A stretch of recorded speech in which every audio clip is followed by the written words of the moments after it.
Firmeza! Estamos aqui com mais um episódio do nosso Verbo Inspira e estamos nessa série sobre escatologia com o nosso amado pastor Antônio Lira, que veio aqui para o Centro de Treinamento Bíblico dar um ensino aqui de Macapá, e nós já aproveitamos o embalo que nós somos desse. Para você aprender cada vez mais, nós aprendermos cada vez mais. Obrigado, pastor, pela sua disponibilidade.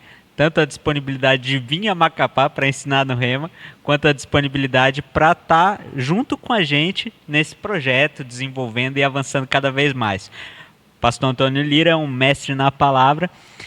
Pastor, qual é o nome da cidade mesmo, pastor? Paramirim, Rio Grande do Norte. Pastor Verbo lá da em Vida. Paramirim, Rio Grande do Norte, lá no Verbo da Vida. E professor do Rema. E há 10 anos estudando escatologia, né? Sim, ininterruptamente, né? Eu passei 10 anos estudando só escatologia, né? O resultado Amém. disso são 6 livros na área e 2 cursos, né? Curso avançado de escatologia 2.0 e o curso Apocalipse em poucas horas, onde nós interpretamos todo o livro do capítulo 1 ao 22, capítulo Amém. por capítulo e versículo por versículo. Benção Quanto demais. tempo? Demora-se 23 horas para interpretar o livro todo. Ixi, menos de um dia? Menos de um dia, né? Pega do 1 até o 22, 23 horas. Um curso, né? Onde eu guio você pela mão, Amém. interpretando o livro mais complexo da Bíblia, né? Ó, então, como nós estamos falando de Apocalipse, lá fala sobre um tribunal.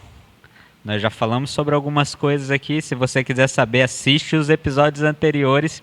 Mas agora é hora do tribunal. Existe um tribunal lá no céu? Sim, Tribunal de Cristo, né? E o que vai ser julgado nesse tribunal? Sim, será que a nossa salvação vai estar em jogo?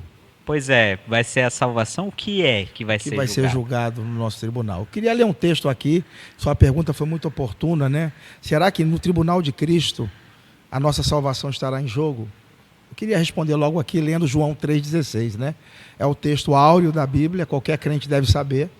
Né? João 3,16 diz, porque Deus amou o mundo de tal maneira que deu o seu Filho unigênito para que todo aquele que nele crê não pereça, mas que tenha a vida eterna. O 17 diz, porque Deus enviou o seu Filho ao mundo não para que julgasse o mundo, mas para que o mundo fosse salvo por ele. Uhum.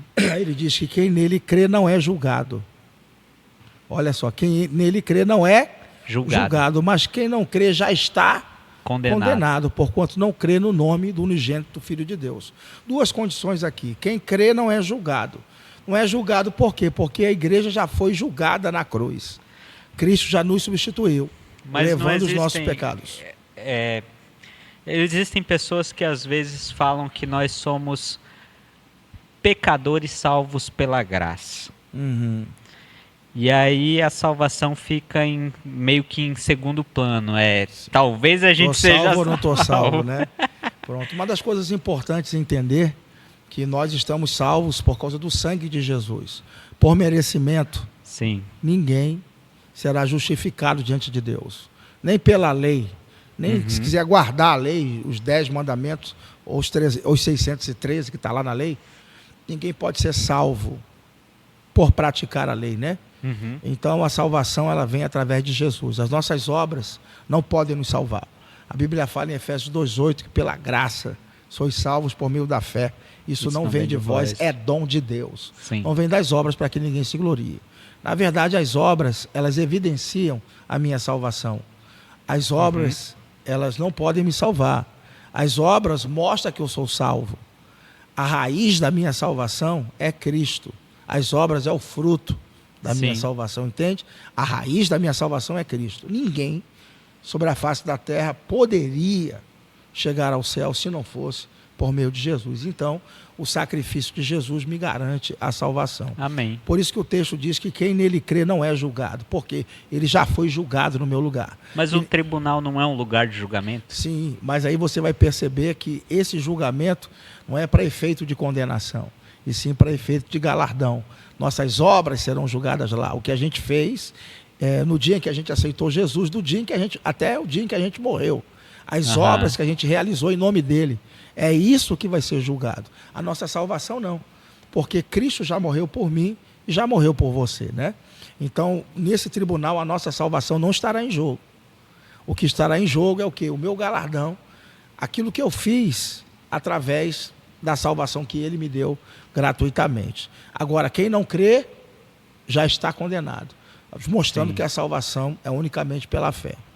Ok? Eu quero te mostrar aqui, então, 2 Coríntios 5,10, que diz, porque é necessário que todos nós sejamos manifestos diante do tribunal de Cristo, né?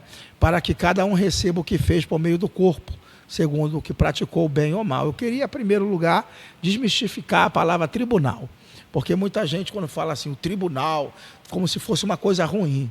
Se for um tribunal injusto, tudo bem, mas aqui é um tribunal justo, com um Deus justo.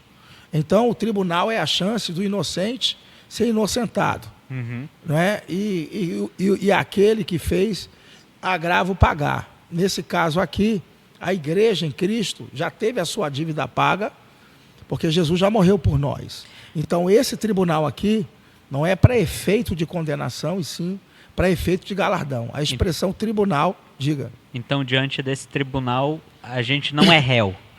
Não, para efeito de condenação, não. Porque Cristo já morreu por nós, né? Então, se a gente está no tribunal de Cristo, a gente já está salvo, né, irmão? Porque o tribunal de Cristo vai acontecer após o arrebatamento no céu. Então, a igreja é arrebatada e esse tribunal acontece com a gente no céu após a ressurreição.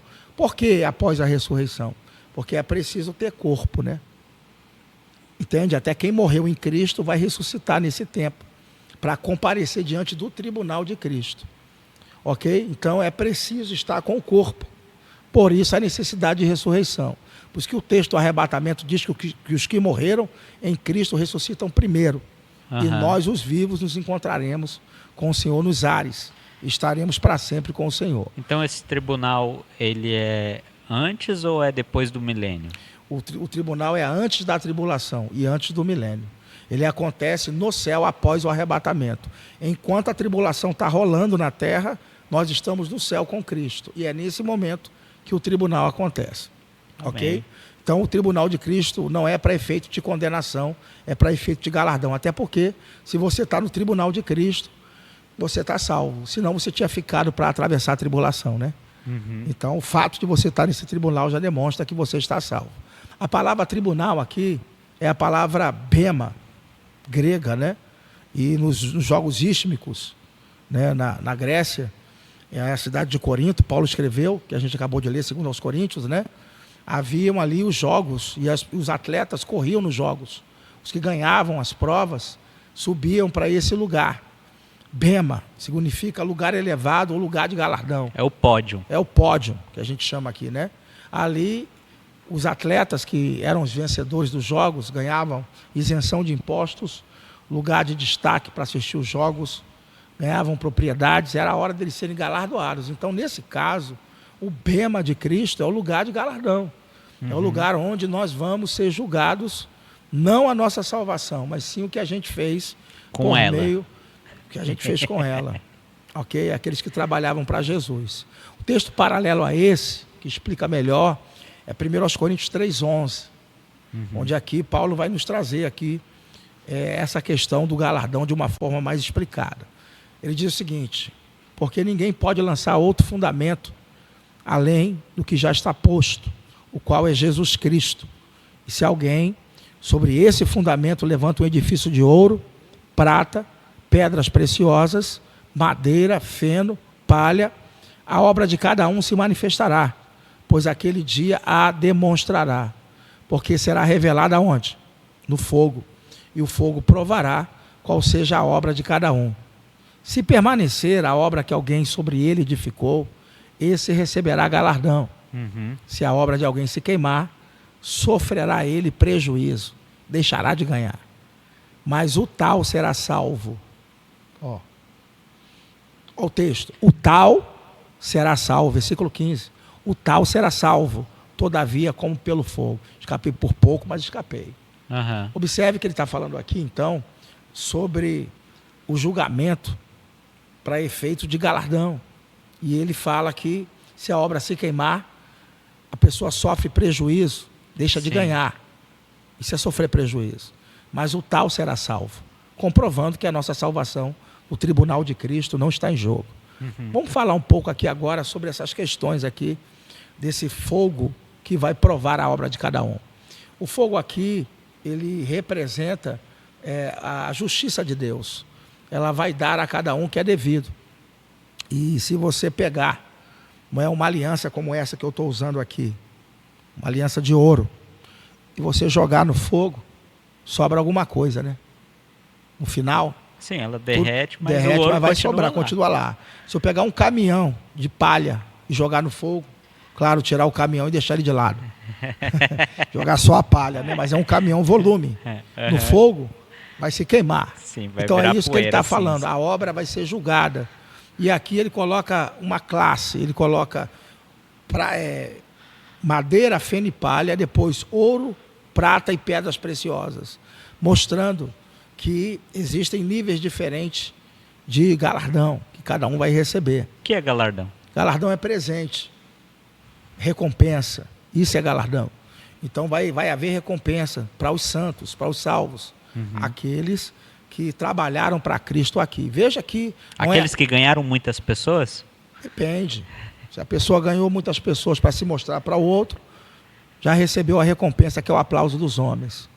Aqui é interessante porque um caminhão de palha tem muito mais volume do que um quilo de ouro.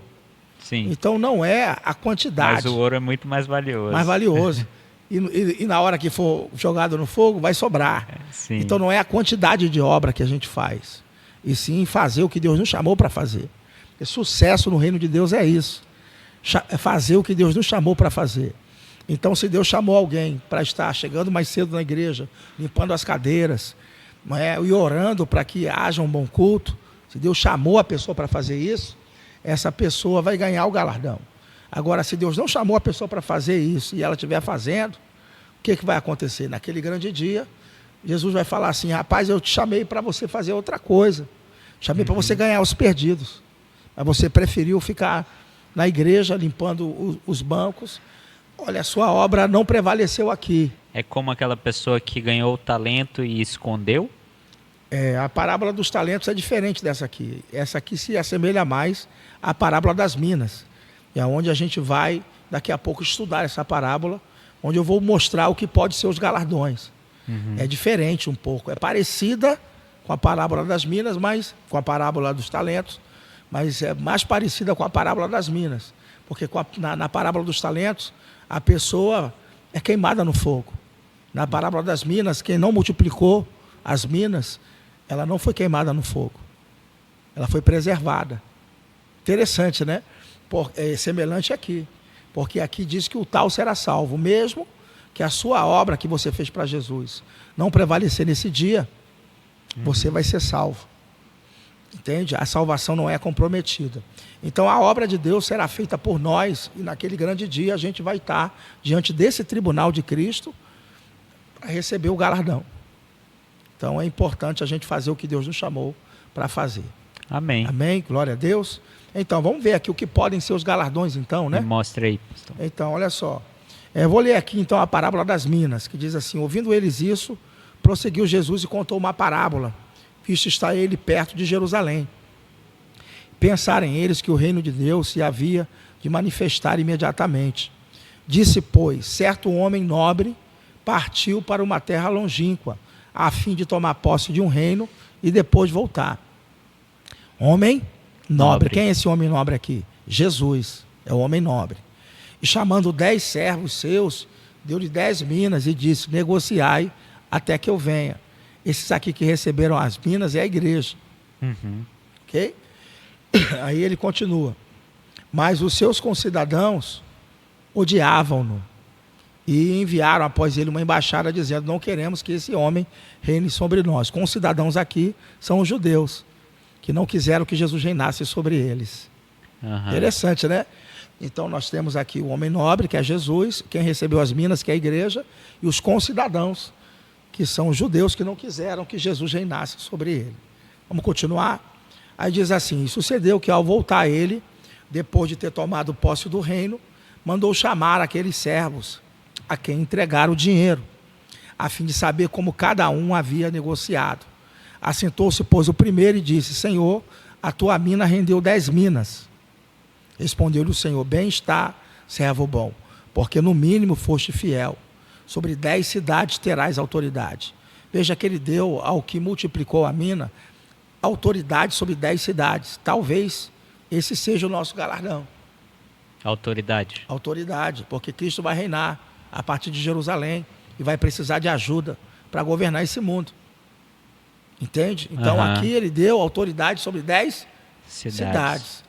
Continuando, versículo 18. Veio o segundo dizendo: Senhor, a tua mina rendeu 5 minas.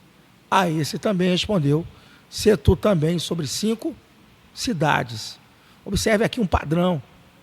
As pessoas recebendo autoridade para ajudar a Cristo no seu governo. Continuando, veio outro dizendo: Senhor, eis aqui a tua mina que guardei no lenço, pois tinha medo de ti, porque és homem severo. Tomas o que não pusestes e ceifas o que não semeaste. Disse-lhe o Senhor: se é servo mau, pela tua boca te julgarei. Sabias que eu sou um homem severo, que tomo o que não pus e ceifo o que não semeei. Por que, pois, não puseste o meu dinheiro no banco? Então, vindo eu, o teria retirado com juros. E disse aos que estavam ali: tirai-lhe a mina e dai ao que tem 10 minas. Respondeu-lhe ele: Senhor, ele tem 10 minas. Aí Jesus disse assim: pois eu vos digo, a todo que tem dá-se-lhe-á, mas ao que não tem, até aquilo que tem lhe será tirado. Quanto, porém, àqueles meus inimigos, que não quiseram que eu reinasse sobre eles, trazei-os aqui e matai-os diante de mim. Observe que quem não multiplicou a mina, não aconteceu nada com ele. A mina foi tirada e foi dada ao que tinha 10. Ele não morreu, não foi jogado, não foi justiçado. Agora, aqueles que não quiseram que Jesus reinasse sobre eles, esses perderam, não é? Foram justiçados, né? No caso, foram condenados. Então, e nesse mesmo tribunal, quando faz essa associação? Essa associação aqui eu estou fazendo justamente com o texto que a gente leu de 1 Coríntios 3. Porque em 1 Coríntios 3 disse que se a obra de alguém se desfizer, sofrerá ele prejuízo. Ele sofreu, a mina foi tirada e foi dada ao que tinha 10. Aí lá diz o seguinte: mas o tal será salvo. Foi o que aconteceu aqui. Ele não perdeu sua salvação. Agora, aqueles que não quiseram que Jesus reinasse sobre eles, esses foram justiçados. Mostrando a comparação com o mesmo texto. Agora, o que podem ser os galardões? O que a gente viu aqui, que quem multiplicou 10, ganhou autoridade sobre 10. Quem multiplicou 5, ganhou autoridade sobre 5. E quem não multiplicou nada, não ganhou nada. Perdeu até o que tinha. Perdeu até o que tinha, sofreu prejuízo. Então, observe aqui, irmãos, que eles ganharam autoridade sobre cidades. Eu não ensinei isso aqui até achar mais um versículo. Eu precisava de mais um versículo que comprovasse que os galardões são cargos de autoridade no governo do Messias. Pelo menos o que a Bíblia nos mostra, né? Então, quando a gente vai aqui para Apocalipse 2:26, diz assim: e ao que vencer e guardar até ao fim as minhas obras, eu lhe darei autoridade sobre as nações. Olha o texto. Ao que vencer e guardar até ao fim as minhas obras, eu lhe darei autoridade sobre as nações. Então, eu acredito que os galardões têm a ver com cargos de autoridade no governo do Messias. Sim. Amém? Glória a Deus. Né? Tem mais alguma passagem que fala sobre essa questão de autoridade? Eu consegui 2, no máximo, né? Mas 2 já se estabelece uma doutrina. Já se estabelece. Uma só eu não podia, mas com 2 consigo ver que os galardões têm a ver com isso. E a questão dos que já estão condenados, nós entendemos que são aqueles que não receberam a Cristo. O mundo já está condenado, o mundo jaz no maligno, né? Sim.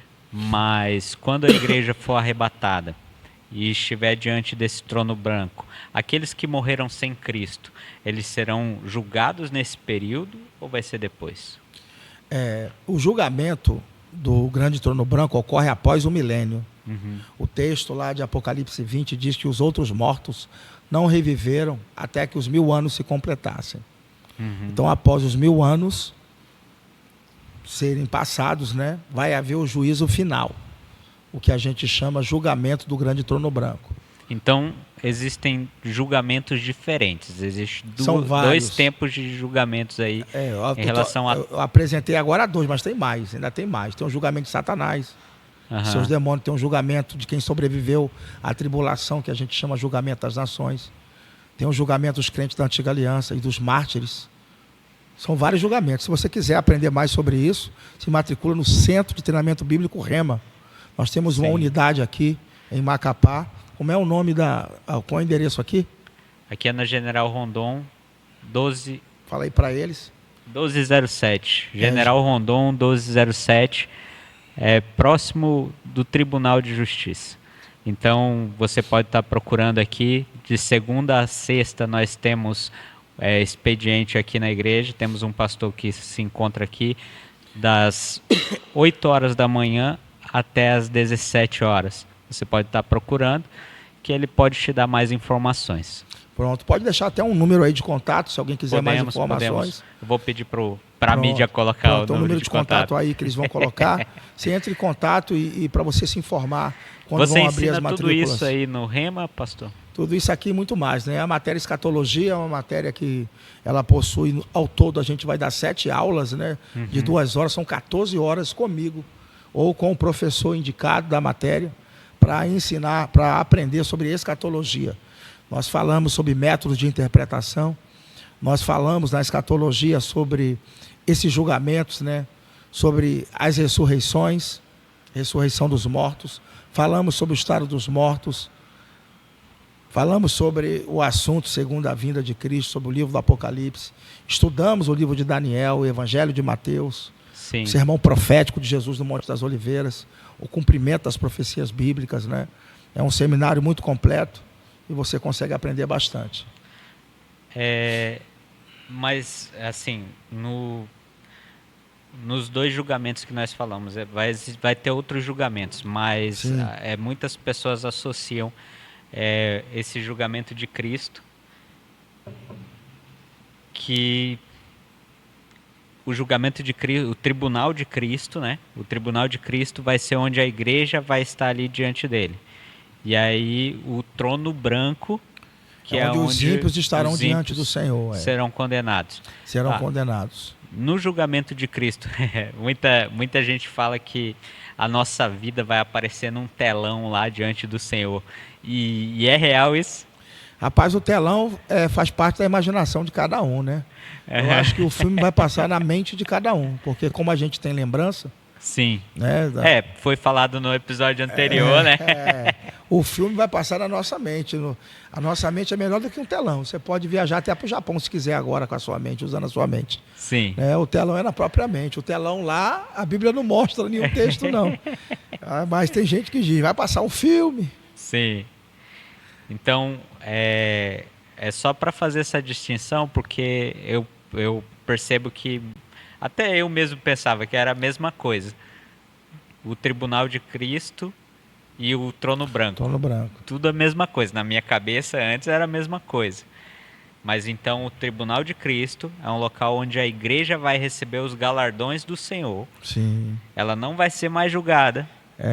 Porque a igreja já foi julgada nele, né? Se está no tribunal de Cristo, já escapou da tribulação, já está salvo. E o trono branco é onde o ímpio será julgado. Será julgado sem possibilidade de salvação. Ímpio antes ímpio de Cristo, todas as épocas. Ímpio de todas as épocas. Amém. Vão comparecer diante do trono branco. E em relação a galardões, a questão de autoridade, né? Você falou que uma das coisas são a autoridade. Existe alguma outra coisa que nos mostra, alguma outra passagem que nos mostre outra coisa em relação a galardão? A única coisa que eu descobri foi isso. Autoridade. Até agora se me mostrar outras questões, eu até posso estudar, mas eu não... Até hoje... Que na verdade a autoridade é tudo, né? De uma forma geral. Você pode receber a autoridade para ser o prefeito de Macapá. Pois é. Quem sabe a autoridade, na verdade, te dá... Abre muitas outras portas, outras te dá portas, outras coisas. Então, assim, tendo a autoridade, você já tem O suficiente. Quem sabe aí alguém não vai ser o presidente do Brasil aí no reino milenar de Cristo. Então, falando, como você falou aqui, né, o reino milenar e presidente do Brasil, nós estaremos nessa mesma terra, Sim. no reino milenar. Sim, com Cristo vai autoridade. governar por 1000 anos, né? Nessa mesma terra. Essa mesma terra. E quando a Bíblia fala que se farão novos céus e nova terra? Após o milênio.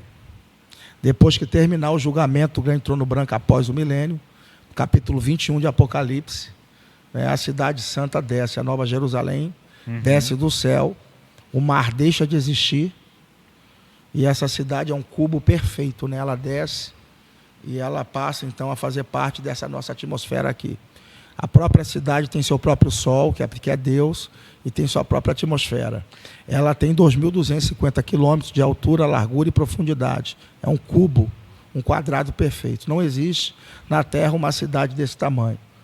Ela é mais ou menos como se eu fosse daqui até o Espírito Santo, né? O estado do Espírito Santo, de Macapá.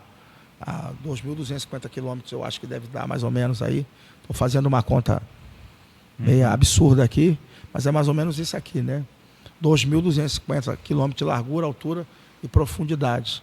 É uma cidade muito linda, é feita de material translúcido, onde quando o sol bate nela, brilha, ela reflete toda a sua glória, o seu resplendor. Ela possui muralhas de 75 metros, tem 12 portas, estarão abertas, né? E essas portas, elas são feitas de pérola, né? E cada pérola 15 metros. Imagina o tamanho da ostra. Eu fiquei pensando, né? Imagine o tamanho da ostra. Mas né? ela vai descer sobre essa terra. A cidade desce do céu. Vai ficar 21. aqui, vai colar nesse chão aqui. Vai. Deus desce com a cidade, né? Que é o mais interessante, que o próprio Deus desce com a cidade. Que a Nova Jerusalém é a habitação divina, né? Sim. É onde está o Senhor, né? Hoje. Aí quando a gente vai aqui para... E nós vamos habitar nessa nova cidade? Os glorificados habitam na cidade, né? Eles fazem parte eles têm acesso à cidade, os glorificados. O Apocalipse 21 vai dizer assim: vi novo céu, né? E nova terra, pois o primeiro céu e a primeira terra passaram, e o mar já não existe. Aí diz assim: vi também a cidade santa, a Nova Jerusalém, que descia do céu da parte de Deus, ataviada como noiva, adornada para o seu esposo. E então ouvi grande voz vinda do trono dizendo: eis que o tabernáculo de Deus com os homens está. Deus habitará com eles. Ó, Deus habitará com eles. Eles serão o povo de Deus.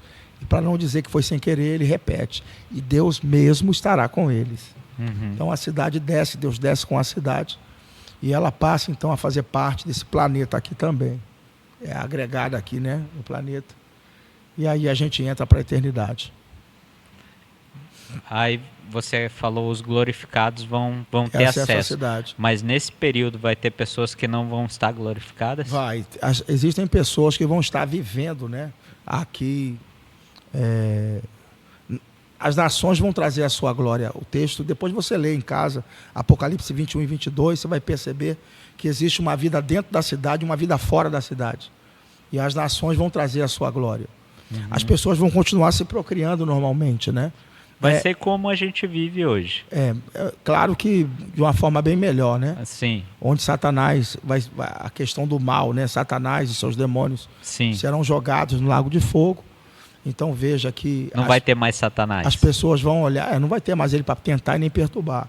As pessoas, elas próprias estarão olhando para a história e vendo o acontecimento de tudo. Vendo a tribulação, a segunda vinda como história. Isso traz muito peso para quem estiver vivo, né? As pessoas continuam com seus corpos procriando. Porque, assim, eu estou fazendo essas perguntas porque muitas vezes a gente tem uma ideia do céu e da glória e de viver com o Senhor como um local sem nada, né? Só nuvem e luz. Eu acredito que a gente vai aproveitar toda a tecnologia que já temos e glorificado, certamente que nós vamos operar com a capacidade muito maior para criar coisas, né? O universo é muito grande. Sim. Vamos poder explorar outros lugares, eu acredito nisso. Então, a ciência, né, o conhecimento não vai ser jogado fora, descartado. Muito pelo contrário. Nós vamos avançar e avançar Amém. muito. E as pessoas terão a chance de aceitar Jesus ainda, né, nesse período. Então, eu tinha uma ideia de eternidade abstrata. A maioria dos crentes, quando a gente fala nessas coisas, é até um pouco irresponsável o que a gente está fazendo aqui, porque eles não têm tanta escatologia dentro deles para a gente entrar nesses assuntos. Eles não têm. Muitos deles vão entrar agora em parafuso. Eles não têm. É até irresponsável. Esse tipo de informação eu nem dou, nem para aluno, quando ele está começando o meu curso. Sim. Eu tenho um curso pago, ele me faz a pergunta, eu falo, cara, estuda primeiro. Quando você chegar lá, na parte do Apocalipse, você vai ter muita escatologia para ter essas respostas. Então, eu até dei aqui porque você me perguntou. Sim. Mas certamente que isso não é saudável para eles, porque eles não entendem da forma como a gente entende, pela quantidade de estudo que a gente tem. Porque, infelizmente, as pessoas ainda carregam muito folclore dentro de si. Acredita que não vai ter vida aqui, né? Eles não acreditam que a gente vai voltar para o milênio, né?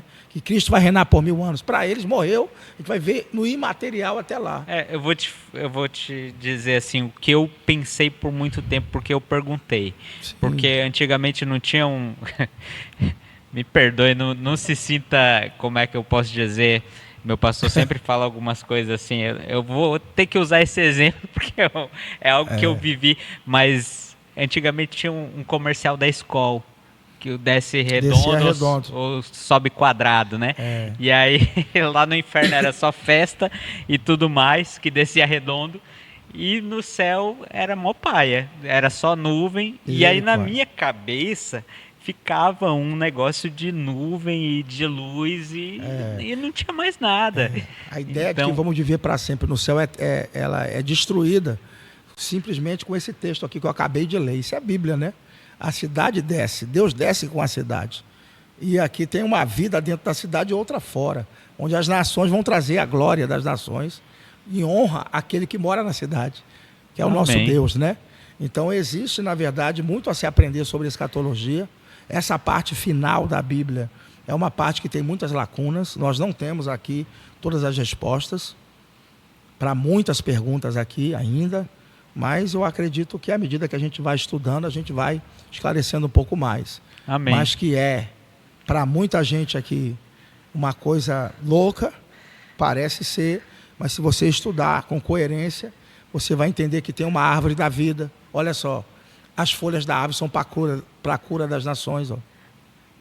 O texto lá diz isso, diz que a árvore dá fruto, 12 frutos.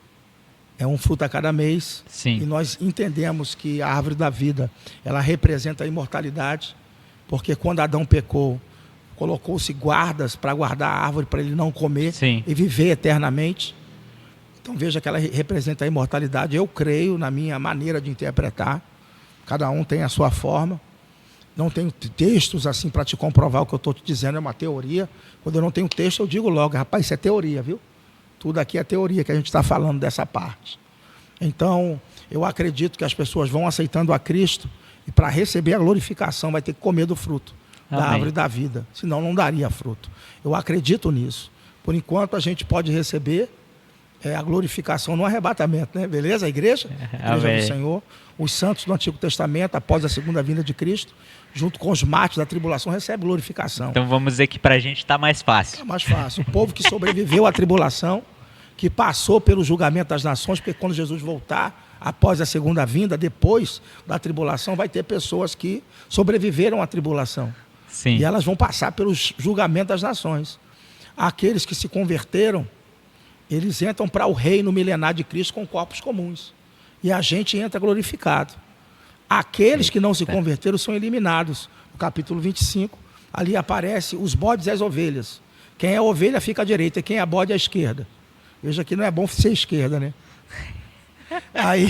Aí é o que é eliminado, né? Veja que Cristo elimina. Essas pessoas, elas não entram para o reino. Elas são lançadas no lago de fogo. Então só entra para o reino justo. Essas pessoas entraram para o reino milenar com corpo comum. Entenda bem. E a gente glorificado. Glorificado e não glorificado pode conviver junto? São perguntas que surgem. Claro que sim. Cristo glorificado apareceu para os discípulos, comeu com eles, esteve com eles, mostrando que podem conviver juntos. Então Cristo reina por 1000 anos, glorificados e não glorificados. A Bíblia não me mostra o resultado depois desses que não ficaram glorificados, o dia eles ficando glorificados, não me mostra. Eles vão ter filhos, vai morrer muita gente na tribulação, não vai? Então vai precisar se encher a terra de novo. Então esses vão estar com o corpo comum, se procriando. E glorificado não procria. Jesus falou que a gente seria como os anjos, né? Sim. Então, automaticamente, quem vai se procriar, encher a terra de novo, são os não glorificados que sobreviveram à tribulação. Seus filhos vão nascer. É muita coisa que eu estou te falando. Se a gente for falar de escatologia, a gente acaba entrando numa linha, entra em outra. É por isso que, quando você me mandou aquelas perguntas, eu falei, cara, os saltos aqui vai ser muito distante entre uma coisa ou outra. O estudo organizado, a gente vai construindo de etapa em etapa. Mas nós estamos no podcast, ninguém pode escapar das perguntas desse homem. Sim. Certo? Ele vai fazendo as perguntas e eu vou respondendo. Agora, eu não sei se você tem escatologia o suficiente dentro de você para entender tudo que eu estou falando. Eu vou encerrar esse episódio de hoje. Porque abriu muitas caixas. Muitas caixas. Mas assim, apesar de ser um podcast, nós temos consciência de que aqui é para que as pessoas cresçam. Então, a melhor forma de você crescer é buscar a palavra. É buscar entendimento no que a Bíblia diz, no que a Bíblia ensina. E o meu conselho para você é: busque conhecimento. E uma das formas que nós temos para lhe fornecer conhecimento é o Centro de Treinamento Bíblico Rema, né, professor? Que é onde o professor ensina tudo isso, fala sobre todos esses assuntos que nós estamos conversando aqui durante esses dias, durante esses episódios. Então você pode estar procurando o Centro de Treinamento Bíblico Rema e procurando também o professor Antônio Lira nas suas redes sociais. Nós vamos colocar aqui o contato dele, que ele tem o curso Escatologia. É curso avançado de Escatologia 2.0. Apocalipse em 23 horas, né? É o Apocalipse em poucas horas, que a gente interpreta o livro em 23 horas, e também o curso avançado de Escatologia 2.0. Que aí vai te dar uma base melhor para justamente conseguir absorver mais coisas, ter mais densidade naquilo que o Senhor tem para a sua vida. Porque realmente, se a gente fica conversando aqui, começa a abrir muita coisa, e se não tem profundidade, ou fica louco, ou realmente, irmão, você deseja cada vez mais do Senhor. E é o que eu estou desejando, cada vez mais do Senhor. Obrigado, pastor, por estar aqui com a gente em mais um episódio. E obrigado por trazer essas verdades para o nosso coração. Muito obrigado pela sua audiência. Te aguardo no próximo episódio. Amém. Glória a Deus.